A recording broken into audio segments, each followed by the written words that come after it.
Welcome to RR Telugu podcast. ఈరోజు వీడియోలో మనం గవర్నమెంట్ కొత్తగా ప్రతిపాదించిన కొత్త మెట్రో రూట్ల గురించి అయితే తెలుసుకోబోతున్నాం. ఈ మెట్రో రూట్లని ఎందుకు ప్రతిపాదించడం జరిగింది, అసలు ఏ రూట్లలో ఈ మెట్రోలు అనేవి ఉండబోతున్నాయి, ఏవి ఎన్ని కిలోమీటర్ల వరకు విస్తరించి ఉన్నాయి, దీనివల్ల ఎవరెవరికి లాభం జరగబోతుంది అనే పూర్తి సమాచారాన్ని అయితే మనం ఈ వీడియోలో తెలుసుకోబోతున్నాం. కాబట్టి ఇలాంటి మరిన్ని వివరాల కోసం మన ఛానల్ అయితే సబ్స్క్రైబ్ చేసుకోండి. అండ్ మీకు ఎలాంటి వీడియో కావాలో కామెంట్ అయితే చేయండి. విషయంలోకి వచ్చినట్టయితే, ఆల్రెడీ పాత మెట్రో ఉన్నప్పటికీ కొత్త గవర్నమెంట్ ఆలోచించిన విధానం ఏంటంటే, పాత మెట్రో వల్ల మేజర్ ప్లేసెస్ ఏవైతే ఉన్నాయో ఫర్ స్టూడెంట్స్కి కానీ ఎంప్లాయీస్కి కానీ ఇలాంటి వాళ్ళకి ఇబ్బంది అవుతున్న నేపథ్యంలో కొత్తగా 7 మెట్రో కారిడార్లను అయితే ప్రతిపాదించడం జరిగింది. ఈ 7 మెట్రో కారిడార్లు ఏ రూట్లలో ఉన్నాయి, అవి ఎన్ని కిలోమీటర్లు విస్తరించి ఉన్నాయి, వాటి వల్ల ఎవరెవరికి లాభం జరగబోతుందనే కంప్లీట్ విషయాలను అయితే మనం ఈ వీడియోలో తెలుసుకోబోతున్నాం. సో కొత్త గవర్నమెంట్ ప్రతిపాదించిన 7 కారిడార్లలో మొదటి కారిడార్ వచ్చేసి ఎంజీబీఎస్ నుంచి ఫలక్నమా వరకు టోటల్గా 5.5 కిలోమీటర్స్ మేర అయితే విస్తరించి ఉండబోతుంది. సో దీనివల్ల ఎవరైతే ఇప్పటి వరకు ఫలక్నమా బస్సులలో వెళ్తున్నారో మరియు ఎంఎంటీఎస్ని యూజ్ చేసుకొని వెళ్తున్నారో చాలా టైం అయితే పడుతుంది, చాలా ఓపిక అయితే ఉండాలి. సో ఇప్పుడు దీనివల్ల మనకి చాలా టైం అయితే సేవ్ కాబోతుంది. ఫలక్నమా వెళ్ళే వాళ్ళకి చాలా ఉపయోగపడే మెట్రో రూట్ అని చెప్పొచ్చు.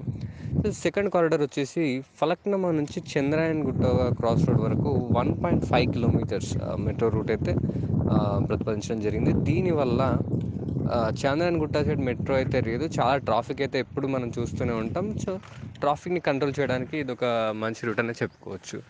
కారిడార్ 3 వచ్చేసి నాగోల్ నుంచి శంషాబాద్ ఎయిర్పోర్ట్ వరకు 29 కిలోమీటర్లు.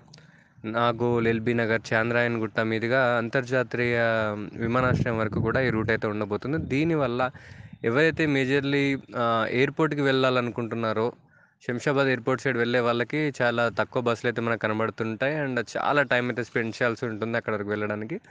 వాళ్ళకి ఈ రూట్ అయితే చాలా ఉపయోగకరంగా అయితే ఉంటుంది. And coming to corridor 4, Mylardevpally నుంచి హైకోర్టు వరకు 4 కిలోమీటర్స్ ఒక రూట్ అయితే వేస్తున్నారు.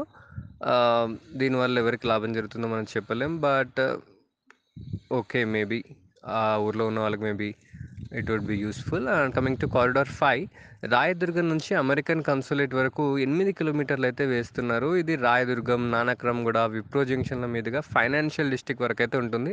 ఇది ఎంప్లాయీస్కి అయితే చాలా మంచి మెట్రో రూట్ అని అయితే చెప్పొచ్చు. ఇది కనుక మనకి తొందరగా కంప్లీట్ అయినట్టయితే చాలా వరకు మేజర్ కంపెనీస్ అన్నీ కూడా నానక్రమ్గూడలో, విప్రో జంక్షన్లో, ఫైనాన్షియల్ డిస్ట్రిక్ట్లో ఈ ఏరియాస్లోనే ఉన్నాయి. సో ఎంప్లాయీస్ అందరికీ కూడా చాలా యూస్ఫుల్ మెట్రో రూట్ అయితే అవుతుంది. And coming to corridor 6, Miyapur నుంచి పటాన్ చెరువు వరకు 14 కిలోమీటర్లు రూట్ అయితే వేస్తున్నారు. దీనిలో మియాపూర్, బిహెచ్ఎల్, పటాన్ చెరువు అని అయితే కవర్ అవుతున్నాయి. ఇది కొంతమందికి ఉపయోగపడవచ్చు. And coming to corridor 7, LB Nagar నుంచి హయత్ నగర్ వరకు 8 కిలోమీటర్లు. ఎల్బీ నగర్, వనస్థలిపురం, హయత్ నగర్ ఇవన్నీ కవర్ చేస్తూ అయితే వేస్తున్నారు. ఈ రూట్ మాత్రం వండర్ఫుల్ రూట్ ఫర్ స్టూడెంట్స్ అని చెప్పాలి.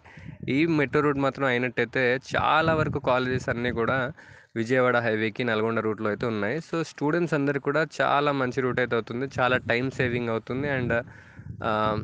అండ్ విత్ ఇన్ బడ్జెట్లో స్టూడెంట్స్ అయితే వాళ్ళ కాలేజ్ వరకు అయితే చేరుకోవచ్చు అనమాట. సో ఇవి రేవంత్ రెడ్డి సర్కార్ కొత్తగా ప్రతిపాదించిన 7 మెట్రో కారిడార్లు. వీలైనంత తొందరగా కంప్లీట్ చేసే ప్రయత్నంలో అయితే ఉన్నారు. ఇవి కనుక మనకి కంప్లీట్ అయినట్టయితే చాలా వరకు చాలా మందికి యూస్ఫుల్ అవుతుంది. అండ్ చంద్రాయన్ గుట్ట లాంటి ప్లేసెస్లో ట్రాఫిక్ని కూడా కంట్రోల్ చేయడం సులభం అవుతుంది. సో ఇలాంటి మరిన్ని వీడియోస్ కోసం మన ఛానల్ అయితే సబ్స్క్రైబ్ చేసుకోండి. అండ్ మీకు ఎలాంటి వీడియోస్ కావాలో కామెంట్స్లో అయితే తెలపండి. Thank you. Signing off, rocking Raja.